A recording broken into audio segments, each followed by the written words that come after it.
चलिए एक भोले जी का बहुत ही प्यारा गीत लेके आई हूँ और आशा करती हूँ कि आप लोगों को बहुत ही पसंद आएगा।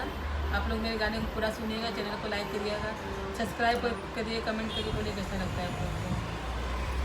कहाँ तू रहला ना भोला बाबा, कहाँ तू रहला ना, कहाँ तू रहला ना भोले बाबा, कहाँ तू रहला ना। जपत जपत हो गई भोर भोले बाबा, कहाँ तू रहला ना। जपत जपत हो गई भोर भोले बाबा, कहाँ तू रहला ना।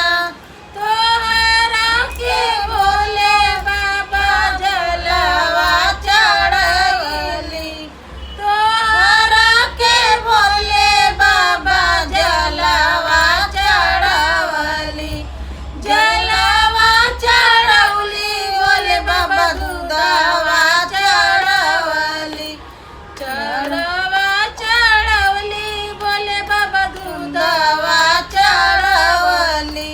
त जपत जपत हो गई भोर भोले बाबा, कहाँ तू रहला ना। जपत जपत हो गई भोर भोले बाबा, कहाँ तू रहला ना। कहाँ तू रहला ना भोले बाबा, कहाँ तू रहला ना। जपत जपत हो गई भोर भोले बाबा, कहाँ तू रहला ना। जपत जपत हो गई भोर भोले बाबा, कहाँ तू रहला ना।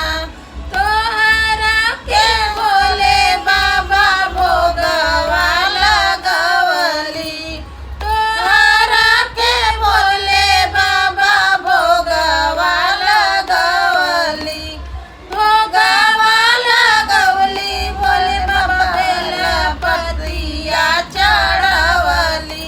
त जपत जपत हो गई देर भोले बाबा, कहाँ तू रहला ना। जपत जपत हो गई भोर भोले बाबा, कहाँ रहला तू ना। कहाँ तू रहला ना भोले बाबा, कहाँ तू रहला ना।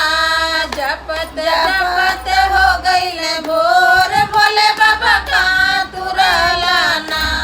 जपत जपत हो गई भोर भोले बाबा, कहाँ तू रहला ना।